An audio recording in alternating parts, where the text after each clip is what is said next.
فارمولے کو اب اپلائی کیجئے. میں اب یہاں آج جو گفتگو کر رہا ہوں بڑے سائنٹیفک اور یوں سمجھیے کہ میتھمیٹیکل انداز میں ایک انفرادی سطح پر اپلائی کروں گا اور ایک پھر یہ اجتماعی سطح پر. اس سے آپ کو اندازہ ہوگا کہ یہ کس شکل کے اندر یہ شرک جو ہے ظاہر ہوتا ہے.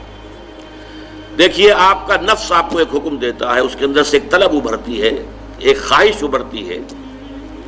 آپ کو معلوم ہے کہ یہ خواہش حرام ہے. اب آپ نے اللہ کے حکم کو پس پش ڈالا اور اپنے نفس کی خواہش پوری کی. یہ مخلوق کی اطاعت ہو گئی اللہ کی معصیت میں، یہ شرک ہے. غور کر لیجئے، ایک حکم آپ کے نفس کا ہے. بہت خوبصورت انداز میں کہا ہے مولانا روم نے، نفس ما ہم کم ترس فرعون نیست لیکن ایراعون نیست. میرا نفس جو ہے وہ فرعون سے کم نہیں ہے. جیسے فرعون نے کہا تھا یہ ملک مصر جو ہے میرا حکم چلے گا، میں نہیں جانتا کون اللہ واللہ کون ہے، کون موسیٰ کا رب ہے، میں نہیں جانتا، میں ہوں یہاں کا حاکم. الیس لی ملک مصر وہذہ الانہار تجری من تحتی. کیا مصر کی بادشاہت میرے ہاتھ میں نہیں ہے؟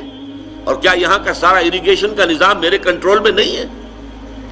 اسی طرح مولانا روم فرماتے ہیں کہ میرا نفس بھی فرعون سے کم نہیں ہے. وہ کہتا ہے یہ وجود میرا ہے، اس پر میری مرضی چلے گی. میں نہیں جانتا کیا حلال اور کیا حرام اور کیا جائز اور کیا ناجائز اور کیا صحیح اور کیا غلط، میری خواہش پوری کرنی ہوگی.